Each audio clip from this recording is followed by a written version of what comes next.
എല്ലാവർക്കും നമസ്കാരം. Welcome to Dev stocks. Cheers with Ash എന്ന യൂട്യൂബ് ചാനൽ നടത്തുന്ന ആ ഒരു പെൺകുട്ടി അവർ 2 ദിവസം മുൻപ് ഒരു വീഡിയോ ചെയ്തിട്ടുണ്ടായിരുന്നു. അവരുടെ ഒരു അങ്കിളിൻ്റെ ഭാര്യയെ ഈ പറയുന്ന അങ്കിളിൻ്റെ ചേട്ടൻ ഉപദ്രവിച്ച വിഷയവുമായിട്ട് ബന്ധപ്പെട്ടിട്ട്. അപ്പോൾ ഞാൻ ആ വീഡിയോ കണ്ട സമയത്ത് ശരിക്കും എനിക്ക് തോന്നുന്നു ഇന്നലെ രാവിലെയാണ് ഞാനത് കാണുന്നത്. മിനിഞ്ഞാന്ന് വൈകുന്നേരം എന്താണ് അവർ അപ്ലോഡ് ചെയ്യുന്നത്. രാവിലെ ഇത് കണ്ടപ്പോൾ എനിക്ക് ഒന്നും അങ്ങോട്ട് മനസ്സിലായില്ല. അവർ പറയുന്ന കാര്യങ്ങളൊക്കെ കേട്ടിട്ട് എനിക്ക് അങ്ങോട്ട് കണക്ട് ചെയ്യാൻ പറ്റിയില്ല. നമുക്കിപ്പോൾ ഒരു അഭിപ്രായം പറയണമെങ്കിൽ കേൾക്കുന്ന കാര്യത്തെ നമുക്ക് മനസ്സിലാവണം. ഇവർ പറഞ്ഞ കാര്യങ്ങളൊന്നും എനിക്ക് അങ്ങോട്ട് കണക്ട് ആവാത്തത് കൊണ്ട് തന്നെ ഞാനത് മാറ്റി വെച്ചു. അതൊരു റീസൺ. രണ്ടാമത്തെ റീസൺ, ഇപ്പോൾ കുറച്ച് നാളുകളായിട്ട് യൂട്യൂബിലായിക്കോട്ടെ അല്ലെങ്കിൽ സോഷ്യൽ മീഡിയയിലായിക്കോട്ടെ ട്രെൻഡിങ് എന്ന് പറയുന്നത് എന്തെങ്കിലും ഒരു വിഷയം വരുന്നു, റിയാക്ഷൻ വ്ളോഗേഴ്സ് അതിനടുത്ത് സംസാരിക്കുന്നു, അതിൻ്റെ ഒരു മറുവശം ഉണ്ടാകും. ഇത് അറിയാതെയായിരിക്കും ഈ റിയാക്ഷൻ വ്ളോഗേഴ്സ് സംസാരിക്കുന്നത്. പ്രത്യേകിച്ച് ഇതൊരു ഫാമിലി ഇഷ്യൂ കൂടെ ആകുമ്പോൾ നാളെ ഈ കുടുംബക്കാരെല്ലാം ഒന്നാവുകയും ചെയ്യും. അവസാനം ഈ കമന്റ് പറഞ്ഞവരും റിയാക്ഷൻ ചെയ്തവരൊക്കെ പ്രതികളാവുന്ന ഒരു അവസ്ഥയിലേക്ക് പോകും. അപ്പോൾ ഞാൻ വിചാരിച്ചു കുറച്ചുകൂടെ മുന്നോട്ട് പോകട്ടെ, സത്യാവസ്ഥ എന്താണെന്ന് അറിയട്ടെ, എന്നിട്ട് സംസാരിക്കാം എന്നൊക്കെ വിചാരിച്ചിരുന്ന സമയത്താണ് 1-2 യൂട്യൂബ് ചാനലുകളിൽ ഇതിന്റെ മറുവശം, ഈ ഒരു ഇഷ്യൂവിന്റെ മറുവശം വരികയുണ്ടായി. അപ്പോൾ അത് കണ്ടപ്പോൾ ആദ്യത്തെ വീഡിയോ റിയാക്ട് ചെയ്യാത്ത എന്തുകൊണ്ട് നന്നായി എന്ന് എനിക്ക് തോന്നി. സംഭവം ഇത്രേ ഉള്ളൂ. ചിയേഴ്സ് വിത്ത് ആഷ് എന്ന് പറയുന്ന യൂട്യൂബ് ചാനലിൽ ഐശ്വര്യ എന്നാണ് കുട്ടിയുടെ പേര്. ആ കുട്ടി ഒന്ന് സംസാരിച്ച വിഷയം നിങ്ങൾ എല്ലാവരും അറിഞ്ഞു കാണും. അതിന്റെ അങ്കിളിന്റെ ബ്രദർ വന്നിട്ട് ആന്റീനെ വല്ലാണ്ട് മർദ്ദിക്കുന്നു എന്നൊക്കെ വന്ന് സംസാരിച്ചു. അതിനകത്ത് വുമൺ കാർഡൊക്കെ ഇറക്കുന്ന പോലെയൊക്കെ എനിക്ക് ഫീൽ ചെയ്തു. അതായത് പെണ്ണിനെ ആണ് തല്ലി കഴിഞ്ഞാൽ അത് വലിയ ക്രിമിനൽ കുറ്റവും, ആണിനെ പെണ്ണ് തല്ലിയാൽ അത് പെണ്ണിൻ്റെ മഹത്വമായിട്ട് ചിത്രീകരിക്കുന്ന ഒരു നാടാണ് നമ്മുടെ. അപ്പോൾ അതിനെയൊക്കെ ഒന്ന് യൂട്ടിലൈസ് ചെയ്യാൻ വേണ്ടി ശ്രമിച്ച പോലെയൊക്കെ തോന്നി. കുറേയധികം ആൾക്കാർ, എനിക്ക് തോന്നുന്നു യൂട്യൂബിൽ റിയാക്ഷൻ വീഡിയോസ് ചെയ്യുന്ന ഒട്ടുമുക്കാൽ ആൾക്കാരും ആ വീഡിയോ റിയാക്ട് ചെയ്തു. അതിന് കാരണം ഐശ്വര്യ അതിൽ പറയുന്നുണ്ട്, നിങ്ങളിത് മാക്സിമം ഷെയർ ചെയ്യണം, ഇത് ഒരുപാട് ആൾക്കാരിലേക്ക് എത്തണം ഈ വിഷയം. പ്രത്യേകിച്ച് ഒരു സ്ത്രീയുടെ കാര്യം കൂടി ആയതുകൊണ്ട് തിരിഞ്ഞും പിരിഞ്ഞും നോക്കാണ്ട് എല്ലാവരും അതിനെക്കുറിച്ച് അഭിപ്രായം പറഞ്ഞു. ഇവർക്ക് സപ്പോർട്ടീവായിട്ടാണ് സംസാരിച്ചത്. അതിനകത്ത് ഹെലനോസ് പാട്ട ഒരുപാട് റിയാക്ഷൻ വീഡിയോസ് ചെയ്യുന്നൊരു കുട്ടിയാണ്. അപ്പം ഹെലൻ വന്നിട്ട് 1-2 വാക്കുകൾ യൂസ് ചെയ്തു ഇവരുടെ ഹസ്ബൻഡിനെ കുറിച്ച്. മർദ്ദനം ഏറ്റ ലേഡിയുടെ പേര് ലിറ്റി എന്നാണ്. ലിറ്റിയുടെ ഹസ്ബൻഡിനെ കുറിച്ച്, ഹസ്ബൻഡ് ഇല്ലയോ, ഹസ്ബൻഡ് എവിടെ പോയി, അല്ലെങ്കിൽ ഹസ്ബൻഡ് അവിടെ ഉണ്ടായിട്ടും എന്തുകൊണ്ട് പിടിച്ച് മാറ്റിയില്ല, അത് പറഞ്ഞിട്ട് 1-2 വാക്കുകൾ ഉപയോഗിച്ചു. ആ വാക്കുകൾ ഞാനവിടെ പറയുന്നില്ല. ആ വാക്കുകൾ പറഞ്ഞതിനോട് എനിക്കും പേഴ്സണലി യോജിപ്പില്ല. പക്ഷേ വാക്ക് പറയാനുണ്ടായ സാഹചര്യം എന്താണെന്ന് ചോദിച്ചു കഴിഞ്ഞാൽ ഈ പറയുന്ന ഐശ്വര്യ വന്ന് സംസാരിച്ച കാര്യങ്ങൾ പൂർണ്ണമല്ലാത്തത് കൊണ്ടാണ്. ഇതിനെല്ലാം ശേഷം ഐശ്വര്യ വന്നിട്ട് നിങ്ങൾ എന്തിനാ റിയാക്ട് ചെയ്തു, നിങ്ങൾക്ക് എല്ലാം ഒരു കോണ്ടന്റ് ആണ്, അപ്പിടിയാണ് ഇപ്പിടിയാണെന്ന് പറഞ്ഞിട്ട് ഭയങ്കരമായിട്ട് സംസാരിക്കുന്നുണ്ട്. ആ സംസാരമാണ് ഇന്ന് എന്നെ ഇങ്ങനൊരു വീഡിയോ ചെയ്യാൻ പ്രേരിപ്പിച്ചത്. ഐശ്വര്യ തന്നെ പറയുന്നുണ്ട് ആദ്യത്തെ വീഡിയോയിൽ, നിങ്ങളിത് മാക്സിമം ഷെയർ ചെയ്യണം. ഐശ്വര്യയ്ക്കും കോണ്ടന്റ് ആയിരുന്നു, എപ്പോഴും ഇത് കോണ്ടന്റ് അല്ലാണ്ടായി ചിന്തിച്ചാൽ മനസ്സിലാവും. കുറച്ച് നാളുകൾക്ക് മുൻപ് ഐശ്വര്യയുടെ മറ്റൊരു വിഷയം വന്നിട്ടുണ്ടായിരുന്നു. ശരിക്കും ഐശ്വര്യ സംസാരിക്കുന്ന കാര്യങ്ങൾ മുഴുവൻ ഫാമിലി ഇഷ്യൂസ് ആയിരിക്കും. മിക്കവാറും ഐശ്വര്യയുടെ ചാനൽ നോക്കിക്കഴിഞ്ഞാൽ ഞാൻ ആദ്യമായിട്ട് ഐശ്വര്യയുടെ ചാനൽ കാണുന്നത് പോലും അവരുടെ ഒരു ഫാമിലി വിഷയവുമായിട്ട് ബന്ധപ്പെട്ട് അവർ വന്ന് സംസാരിക്കുന്നതാണ് കാണുന്നത്. അപ്പൊ അന്നും 1-2 യൂട്യൂബേഴ്സ് അവരെ വിമർശിക്കുകയും ഒരുപാട് പേര് സപ്പോർട്ട് ചെയ്യുകയും ചെയ്തു. ഇവർ ആ സപ്പോർട്ട് ചെയ്തവരെ ഒരാളെ പോലും പ്രശംസിച്ച് ഞാൻ കണ്ടില്ല, അല്ലെങ്കിൽ അവരെ കുറിച്ചൊന്നും പറഞ്ഞ് വീഡിയോ ചെയ്യുന്ന കണ്ടില്ല. പക്ഷേ ഇവരെ ഒബ്ജക്ട് ചെയ്ത ആൾക്കാരെ എടുത്തു പറഞ്ഞുകൊണ്ട് തന്നെ ഇവർ വീഡിയോ ചെയ്തിട്ടുണ്ട്. എനിക്ക് മനസ്സിലാക്കാൻ കഴിഞ്ഞ ഒരു കാര്യം, ഐശ്വര്യയുടെ ഒരു ആറ്റിറ്റ്യൂഡ് എന്ന് പറയുന്നത്, ഐശ്വര്യ വന്ന് സംസാരിക്കുന്ന വിഷയം ആരും റിയാക്ട് ചെയ്യാൻ പാടില്ല, ഐശ്വര്യയുടെ ചോദ്യം ചെയ്യാൻ പാടില്ല, പറയുന്ന കാര്യങ്ങളെല്ലാം തൊണ്ട തൊടാതെ ഒന്ന് വിഴുങ്ങിക്കോണം. ഇതാണ് ഐശ്വര്യയുടെ ഒരു ആറ്റിറ്റ്യൂഡായിട്ട് എനിക്ക് ഫീൽ ചെയ്തത്. അതിനുശേഷം ഞാൻ പിന്നെ ആ ചാനൽ അങ്ങനെ കാണാറില്ല. പക്ഷേ ഇത് യാദൃശികമായിട്ട് നമ്മുടെ ടൈം ലൈനിൽ വന്നപ്പോൾ കണ്ടതാണ്. നമുക്ക് എന്തായാലും ഐശ്വര്യ പറയുന്ന കാര്യങ്ങളൊന്ന് കേൾക്കാം, എന്തൊക്കെയാണ് ഐശ്വര്യക്ക് പറയാനുള്ളത് എന്നൊന്ന് കണ്ടു നോക്കാം. ഇന്നലത്തെ ഒരു വീഡിയോ നിങ്ങൾ കണ്ടിട്ടുണ്ടാവും കുറേ പേര്. അതായത് ഈ എൻ്റെ ആൻറ്റീനെ റോഡിൽ വെച്ചിട്ട് മർദ്ദിച്ച, അതായത് ഭർത്താവിൻ്റെ സഹോദരൻ മർദ്ദിച്ച ഒരു ഇൻസിഡൻറ്റിൻ്റെ വീഡിയോ നിങ്ങൾ കുറേ പേര് കണ്ടിട്ടുണ്ടാവും. ഇന്നിപ്പോൾ അത് കുറേ യൂട്യൂബേഴ്സിന് ഒരു കണ്ടന്റ് എന്നുള്ള രീതിയിൽ പോയിക്കൊണ്ടിരിക്കുകയാണ്. തോന്നും പോലെ യൂട്യൂബിൽ വ്ളോഗിൽ വിളിച്ചു പറയുന്നത്. സപ്പോർട്ട് ചെയ്യുന്നുണ്ട്, നിങ്ങൾ ഇല്ലാന്ന് പറയുന്നില്ല, ലിറ്റിക്ക് വേണ്ടിയിട്ടുള്ള സപ്പോർട്ടും കാര്യങ്ങളൊക്കെ കൊടുക്കുന്നുണ്ട്. അറ്റ് ദ സെയിം ടൈം നിങ്ങൾ ഈ ആളുടെ ഹസ്ബൻഡിനെ ബ്ലെയിം ചെയ്ത് സംസാരിക്കുന്നുണ്ട്. അപ്പം കാര്യങ്ങൾ എന്താന്ന് പോലും നിങ്ങൾക്ക് ആക്ച്വലി അറിയില്ല. ശരിക്കും ഐശ്വര്യക്ക് അറിയാമോ എന്താണ് കാര്യം എന്നുള്ളത്? ഈ ലിറ്റി പറഞ്ഞ കാര്യങ്ങളായിരിക്കും ഐശ്വര്യക്ക് അറിയുന്നത്. കാരണം ഐശ്വര്യ ഇപ്പോൾ പ്രഗ്നന്റ് ആയതുകൊണ്ട് പുറത്തേക്കൊന്നും പോകുന്നില്ലെന്ന് ഐശ്വര്യ തന്നെ ആ ആദ്യത്തെ വീഡിയോ പറയുന്നുണ്ട്. അപ്പോൾ ഇവർ പറഞ്ഞുള്ള അറിവ് മാത്രമാണ് ഐശ്വര്യക്കുള്ളത്. തോമസ് എന്നാണ് ഈ മർദ്ദിച്ച ആളുടെ പേര്. അയാളുടെ മകൻ റിയാക്ഷൻ വീഡിയോസ് ചെയ്യുന്ന യൂട്യൂബേഴ്സിനെ കോൺടാക്ട് ചെയ്തിട്ട് അവിടെ നടന്ന കാര്യങ്ങളുടെ ഒരു വേർഷൻ വിത്ത് വീഡിയോ അയച്ചു കൊടുത്തിട്ടുണ്ടായിരുന്നു. ആ വീഡിയോ ഒന്നും ഞാനിവിടെ വെക്കുന്നില്ല. ആ വീഡിയോ കണ്ടപ്പോൾ എനിക്ക് മനസ്സിലായ കാര്യം, അങ്ങോട്ടും ഇങ്ങോട്ടും തല്ലുന്നുണ്ട്, അയാളെയും തല്ലുന്നുണ്ട്, അയാൾ തിരിച്ചും തല്ലുന്നുണ്ട്, ഒക്കെ സംഭവിക്കുന്നുണ്ട്. ഇവിടെ ഇതിൽ എവിടെയാണ് പ്രശ്നം തുടങ്ങിയെന്നുള്ളത് യൂട്യൂബേഴ്സിനും അറിയത്തില്ല, ഐശ്വര്യം അത് വ്യക്തമായിട്ട് പറയുന്നില്ല. അപ്പൊ ഐശ്വര്യക്ക് അറിയാത്തതുകൊണ്ടായിരിക്കും ഐശ്വര്യ അത് പറയാത്തത്, അതല്ലെങ്കിൽ ഐശ്വര്യ മറച്ചു വെച്ചു. ഫസ്റ്റ് ഓഫ് ഓൾ എനിക്ക് തോന്നിയൊരു കാര്യം, അല്ലെങ്കിൽ എനിക്ക് പറയാനുള്ളൊരു കാര്യം, നിങ്ങൾ തന്നെ ചിന്തിച്ചു നോക്കുക, ഫാമിലി ഇഷ്യൂ ആണ്. ഇതൊരു സ്ത്രീയെ മർദ്ദിച്ച കേസും കൂടിയാണ്. ഐശ്വര്യ ആ വീഡിയോക്കകത്ത് പറയുന്നുണ്ട്, കണ്ടുനിന്ന ആൾക്കാർ, ഹോസ്പിറ്റലിന്റെ മുന്നിൽ വെച്ചാണ് ഈ സംഭവം നടക്കുന്നത്, കണ്ടുനിന്ന ആൾക്കാർ പോലും ഇടപെട്ടില്ല എന്ന് പറയുന്നുണ്ട്. അതിന് ഇടപെടാത്തതിന് കാരണം ഞാൻ നേരത്തെ പറഞ്ഞത് തന്നെയാണ്. നാളെ ഈ കുടുംബക്കാരെല്ലാവരും ഒന്നാവും, അവസാനം ഈ ഇടപെട്ടവർ മുഴുവൻ പ്രതികളാവും. ആ ഒരു അവസ്ഥ മനസ്സിലാക്കിക്കൊണ്ടായിരിക്കും പലരും ഇടപെടാത്തത്. പിന്നെ ഐശ്വര്യ പറയുന്നുണ്ട്, പോലീസ് പോലും ഇതിന് കേസ് എടുക്കാനോ അല്ലെങ്കിൽ മറ്റു കാര്യങ്ങൾക്കൊന്നും തയ്യാറായില്ലെന്ന് പറയുന്നു. പക്ഷേ അതേ വീഡിയോയിൽ ഈ ലിറ്റി പറയുന്നുണ്ട്, പോലീസ് വന്നിപ്പോൾ ചടങ്ങിന് വേണ്ടി മൊഴിയെടുത്തിട്ട് പോയി. നിങ്ങളൊന്ന് ആലോചിച്ച് നോക്കി, ഇത്രയും വലിയൊരു ഇഷ്യൂ നടക്കുമ്പോൾ, ഇത്രയും വലിയൊരു കേസാണ്, അത് പോലീസുകാർ യാതൊരു രീതിയിലും മുഖവിലേക്ക് എടുത്തില്ല അല്ലെങ്കിൽ ഗൗരവമായിട്ട് എടുത്തില്ല എന്നൊക്കെ പറയുമ്പോൾ അത് വിശ്വസിക്കാൻ കുറച്ചൊരു ബുദ്ധിമുട്ടുണ്ട്. നമ്മുടെ കേരള പോലീസ് ഇത്ര കണ്ട് തരം താണിട്ടുണ്ടോ എന്ന് ചോദിച്ചു കഴിഞ്ഞാൽ എനിക്ക് അറിയില്ല. ഇനി അങ്ങനെ ആയിട്ടുണ്ടെങ്കിൽ തന്നെ ഇവർക്ക് അടുത്ത സ്റ്റെപ്പ് മൂവ് ചെയ്യാമായിരുന്നു. മീഡിയ അറ്റൻഷൻ കിട്ടണമെങ്കിൽ എന്ത് ചെയ്യണമായിരുന്നു? ഇവരത് ഒരു പ്രസ് കോൺഫറൻസ് വിളിച്ചിട്ടോ അല്ലെങ്കിൽ ഒരു മീഡിയ പേഴ്സണെ വിളിച്ച് അറിയിക്കുകയോ ഒക്കെ ചെയ്യാമായിരുന്നു. ഇവരുടെ ചാനലിൽ വന്നിട്ട് ആ വിഷയം എവിടെയും തൊടാണ്ടാണ് സംസാരിക്കുന്നത്. അതിനെ ആൾക്കാരെടുത്ത് റിയാക്ട് ചെയ്യാനുള്ള കാരണം ഇത് പബ്ലിക്കിലേക്ക് എത്തണം എന്നുള്ളതുകൊണ്ട് തന്നെയാണ് റിയാക്ട് ചെയ്തത്. ഇനി എല്ലാവർക്കും ഒരു കോണ്ടന്റ് ആക്കി മാറ്റി എന്ന് പറയുമ്പോൾ ആരും ഇവിടെ ഒരു ആഘോഷമാക്കി മാറ്റിയിട്ടില്ല. ഇങ്ങനൊരു പെൺകുട്ടിക്ക് ഒരു ഇഷ്യൂ ഉണ്ടായപ്പോൾ അത് പബ്ലിക്കിലേക്ക് എത്തണമെന്ന് ആളുകൾ ചിന്തിച്ചു. അതുകൊണ്ട് തന്നെ റിയാക്ഷൻ വ്ളോഗേഴ്സ് എല്ലാം അത് കോണ്ടന്റ് ആയിട്ട് ചെയ്തു.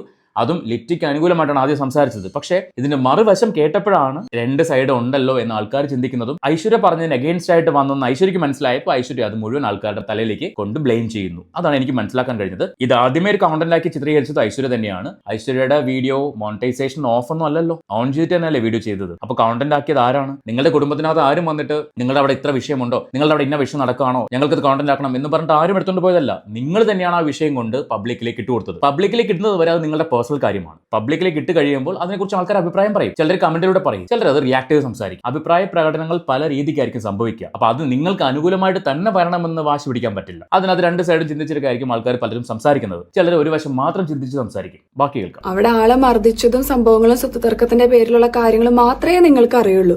അപ്പൊ കുറെ പേര് ചോദിക്കുന്നുണ്ട് കമന്റ് ബോക്സിൽ ഹസ്ബൻഡ് എവിടെയായിരുന്നു എന്നൊക്കെ ചോദിക്കുന്നുണ്ട്. ചോദിക്കും. അവർക്ക് 3 മക്കളുണ്ടെന്ന് പറയുന്നുണ്ട്. അവർ ആരുമില്ലാത്ത ലേഡിയാണെന്ന് അവർ തന്നെ പറയുന്നുണ്ട് ആ വീഡിയോയ്ക്കകത്ത്. സ്വാഭാവികമായിട്ട് ചോദ്യങ്ങൾ ഉണ്ടാവും. ഹസ്ബൻഡ് എവിടെയാണ്? അന്ന് അവിടെ ഹസ്ബൻഡ് ഉണ്ടായിരുന്നില്ല. കാരണം മർദ്ദിക്കുന്ന ഹസ്ബൻഡിന്റെ ചേട്ടനാണ്. ഹസ്ബൻഡ് അവിടെ ഉണ്ടോ ഇല്ലയോ എന്നൊന്നും നിങ്ങളുടെ വീഡിയോയ്ക്കകത്ത് പറയുന്നില്ല. അപ്പൊ ചോദ്യങ്ങൾ ഉണ്ടാവും. ഹസ്ബൻഡ് എവിടെ പോയി? ഹസ്ബൻഡ് ഇല്ലായിരുന്നോ?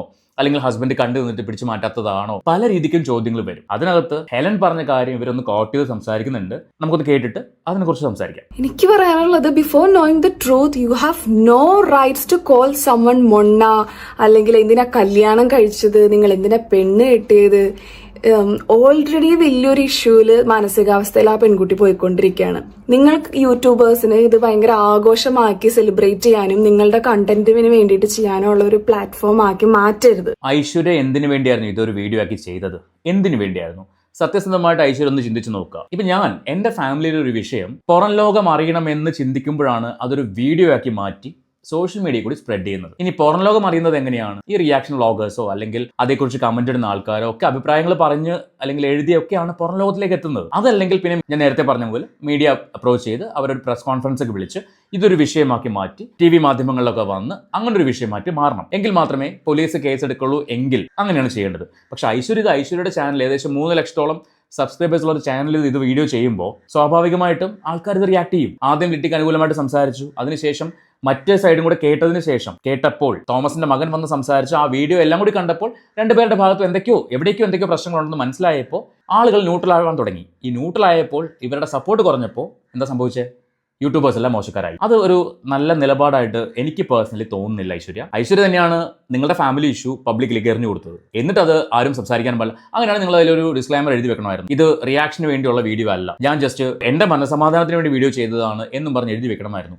അങ്ങനെയൊന്നും എഴുത്ത് അതിനകത്ത് കണ്ടില്ല. എടുത്ത് റിയാക്ട് ചെയ്ത ആൾക്കാർ നിങ്ങൾക്ക് അനുകൂലമായിട്ടല്ലാണ്ട് പ്രതികൂലമായിട്ട് ആദ്യം ഒന്നും സംസാരിച്ചിട്ടുണ്ടായിരുന്നില്ല. പക്ഷെ അതിനകത്ത് എന്തൊക്കെയോ പോരായ്മകൾ തോന്നിയത് കൊണ്ടാണ് ഇപ്പൊ ഹസ്ബൻഡിന്റെ കാര്യമൊന്നും അതിനകത്ത് ഐശ്വര്യ പറഞ്ഞിട്ടില്ല. അങ്ങനെയൊക്കെ വന്നപ്പോഴാണ് ഹസ്ബൻഡിനെ കുറിച്ചുള്ള ചോദ്യങ്ങളൊക്കെ വന്നത്. അപ്പൊ അതിന് വ്യക്തമായ മറുപടി കൊടുക്കാൻ ഐശ്വര്യ ബാധ്യസ്ഥയാണ്. പിന്നെ ഐശ്വര്യ പറയുന്നു ലിറ്റിയുടെ മാനസികാവസ്ഥയെക്കുറിച്ച്. ആ മാനസികാവസ്ഥയെക്കുറിച്ച് ഒരു ചിന്ത ഐശ്വര്യക്ക് ഉണ്ടായിരുന്നുവെങ്കിൽ ഐശ്വര്യ ഇങ്ങനൊരു വീഡിയോ ചെയ്യല്ലായിരുന്നു ചെയ്യേണ്ടിയിരുന്നത്. നേരത്തെ പറഞ്ഞ പോലെ പോലീസ് കംപ്ലൈന്റ് കൊടുത്തു. അവിടെ ആ ഒരു അതോറിറ്റി അത് എടുത്തില്ലെങ്കിൽ അതിന്റെ ഹയർ അതോറിറ്റിയിലേക്ക് പോകാന്നുള്ളതാണ്. കാര്യം ഇത് അത്രയും വലിയൊരു വിഷയമാണ്. അതുകൊണ്ട് പക്ഷെ ഇവിടെ എവിടേക്കോ നിങ്ങളുടെ ഭാഗത്തോ അല്ലെങ്കിൽ ഈ പറയുന്ന ലിറ്റിയുടെ ഭാഗത്ത് മിസ്റ്റേക്സ് ഉണ്ടെന്ന് നിങ്ങൾക്കറിയാം. എന്നാൽ അത് ആദ്യമേ പുറത്ത് വിട്ട് കഴിഞ്ഞാൽ, ആ ഭാഗം മറച്ചു വെച്ചുകൊണ്ട് ലിറ്റിയുടെ ഭാഗം ന്യായീകരിച്ചുകൊണ്ട് ആദ്യമേ പുറത്ത് വിട്ട് കഴിഞ്ഞാൽ സമൂഹത്തിന്റെ സപ്പോർട്ട് കിട്ടുമല്ലോ എന്ന് നിങ്ങൾ തെറ്റിദ്ധരിച്ചു. എന്റെ ഒരു അഭിപ്രായം മാത്രമാണ്. ബാക്കി നോക്കാം. ഇതിനുള്ള എക്സ്പ്ലനേഷൻ അവിടെ സംഭവിച്ചതും വീഡിയോ ക്ലിപ്സും കാര്യങ്ങളും നമുക്ക് കിട്ടുന്നേ ഉള്ളൂ. എവിഡൻസ്, CC ക്യാമറകളും കാര്യങ്ങളെല്ലാം ചെക്ക് ചെയ്യുന്നതേ ഉള്ളൂ.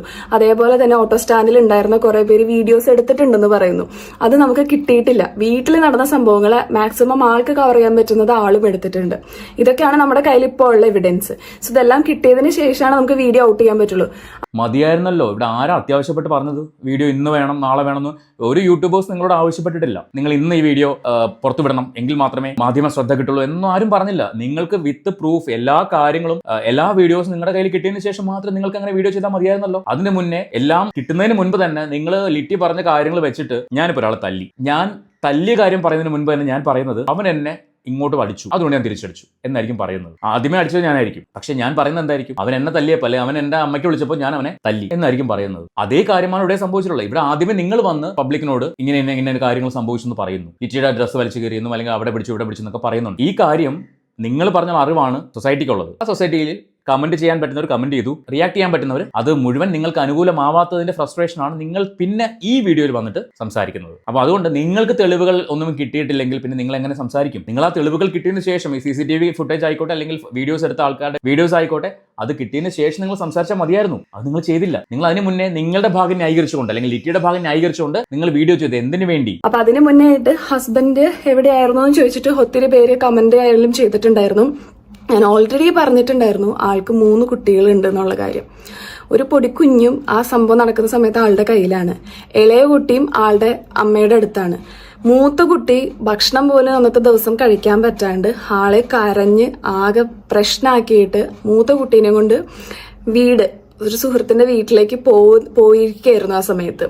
അപ്പൊ നിങ്ങൾക്ക് ആക്ച്വൽ ട്രൂത്ത് എന്താണെന്ന് അറിയില്ല. ഈ സംഭവം നടക്കുന്ന സമയത്ത് പ്രതികരിക്കാൻ എല്ലാവർക്കും ചെയ്യാം. ഇപ്പൊ അയാൾ ചെയ്ത പോലെ നമുക്കും ചെയ്യാം. മാക്സിമം അന്നത്തെ ദിവസം ആ കുട്ടിക്ക് പറ്റിയ സമയത്ത് തന്നെ ആളുടെ അപ്പനും സഹോദരനും നല്ല രീതിയിൽ കൊടുത്തിട്ടുമുണ്ട്. അതിന്റെയൊക്കെ വീഡിയോ നമ്മുടെ കയ്യിലുണ്ട്. പക്ഷെ നമ്മൾ ആരും പ്രതികരിക്കാതിരുന്നില്ല. നമുക്ക് ചെയ്യുന്നതിനും ഒരു ലിമിറ്റേഷൻസ് ഉണ്ട്. നിങ്ങൾ എന്തെങ്കിലും വായി തോന്നിയ പോലെ ഭർത്താവിനെ അല്ലെങ്കിൽ വീട്ടുകാരെയോ എത്രയും നാൾ കണ്ടുകൊണ്ടിരുന്ന എന്തിനാന്നൊക്കെ ചോദിച്ച് വീഡിയോസ് ചെയ്യുന്നതിന് മുമ്പ് എന്താ നടക്കുന്നതെന്ന് നടന്നിട്ടില്ല എന്നുള്ള കാര്യം നിങ്ങൾക്ക് പറയാം. പക്ഷെ ഒരാൾ ഇത്രയും മാനസികമായി തളർത്തുന്ന രീതിയിലുള്ള സംസാര ശൈലികൾ ദയവ് ചെയ്ത് യൂട്യൂബേഴ്സ് നിങ്ങൾ ഒഴിവാക്കുക. ഇതിനകത്ത് ഇപ്പൊ ഞാൻ പറഞ്ഞില്ലേ, ഹെലൻ സംസാരിച്ച വാക്കുകൾ, കുറച്ച് 1-2 വാക്കുകൾ ഉപയോഗിച്ചിട്ടുണ്ടായിരുന്നു. അതിനോട് എനിക്ക് യോജിപ്പില്ല. കാരണം ആ വാക്കുകൾ വേണ്ടായിരുന്നു.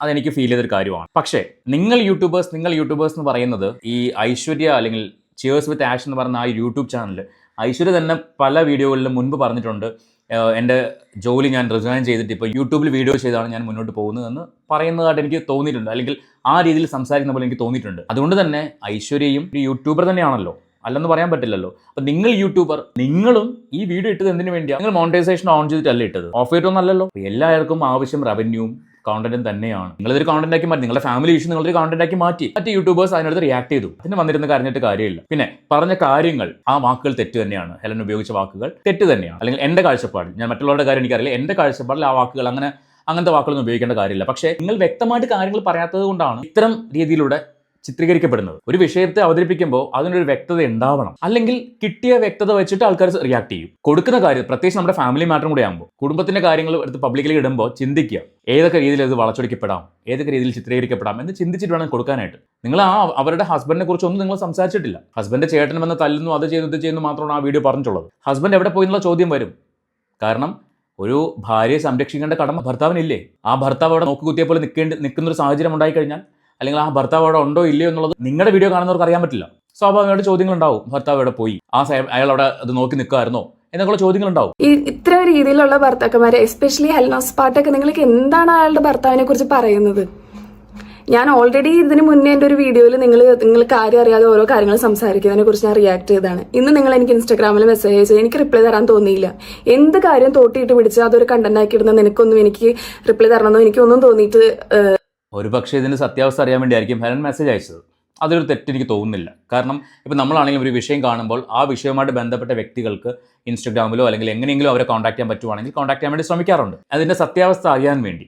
ഞാൻ കഴിഞ്ഞ ദിവസം ചെയ്ത വീഡിയോയ്ക്കകത്ത് ആ കണ്ടന്റ് രാധയുടെ പേയ്മെൻറ്റ് വിഷയവുമായിട്ട് ബന്ധപ്പെട്ട് ആ വീഡിയോ ചെയ്യുന്ന സമയത്തും ആ പേയ്മെൻറ്റ് കൊടുക്കാനുള്ള വ്യക്തിയെ ഞാൻ വിളിച്ച് സംസാരിച്ചിട്ടുണ്ടായിരുന്നു. കാരണം അയാളുടെ വേർഷനും കൂടി അറിയാൻ വേണ്ടി. അതുപോലെ തന്നെ ഹെലൻ നിങ്ങൾക്ക് ഇൻസ്റ്റാഗ്രാമിൽ മെസ്സേജ് അയച്ചിട്ടുണ്ടെങ്കിൽ അതിൻ്റെ റീസൺ എന്ന് പറയുന്നത് ഒരു പക്ഷേ ഇതിൻ്റെ സത്യാവസ്ഥ എന്താണെന്ന് വ്യക്തമായിട്ടൊരു അറിവ് കിട്ടാൻ വേണ്ടിയായിരിക്കും. നിങ്ങളത് കൊടുത്തില്ല.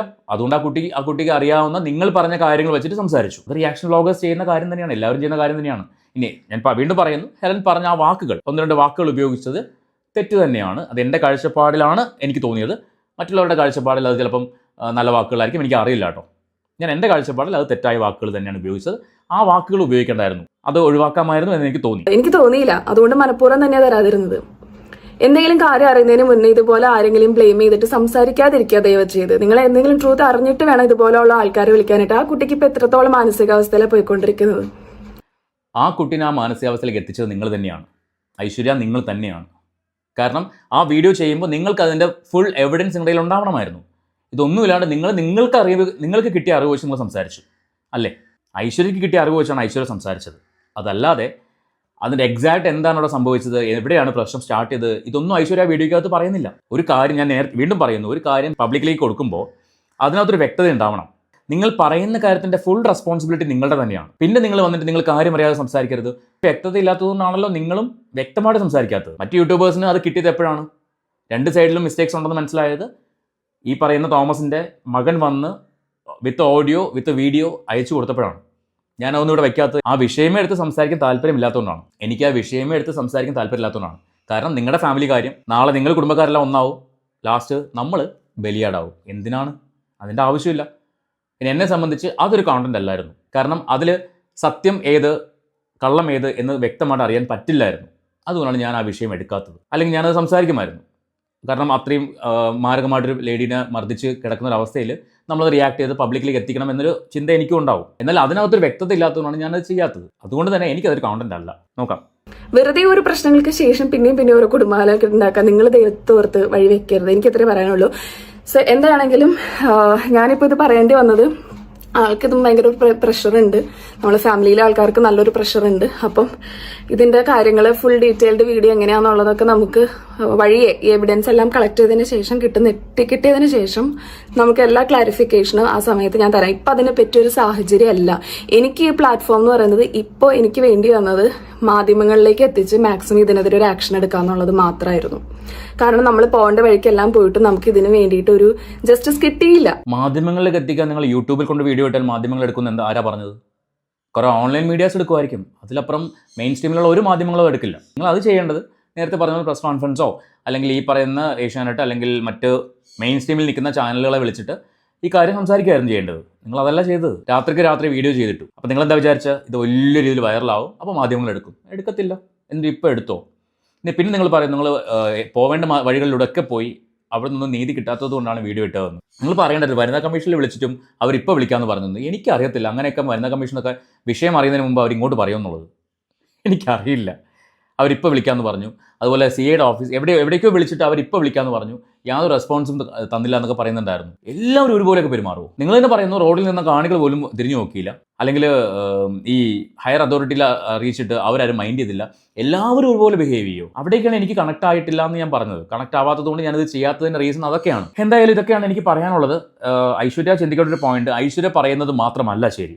ഐശ്വര്യ പറയുന്നത് ശരിയായിരിക്കും, പക്ഷേ കണ്ടു നിൽക്കുന്നവർക്ക് അത് ശരിയാവണമെന്നില്ല എന്ന് കരുതിയിട്ട് ഐശ്വര്യ പറയുന്നത് മാത്രമാണ് ശരി, അത് എല്ലാവരും അങ്ങോട്ട് തൊണ്ട തൊടാതെ വിഴുങ്ങണം, അതനുസരിച്ച് മാത്രമേ ആൾക്കാർ റിയാക്ട് ചെയ്യാവൂ, എല്ലാവരും നിങ്ങളെ സപ്പോർട്ട് ചെയ്യണം എന്നൊന്നും പറഞ്ഞിട്ട് കാര്യമില്ല.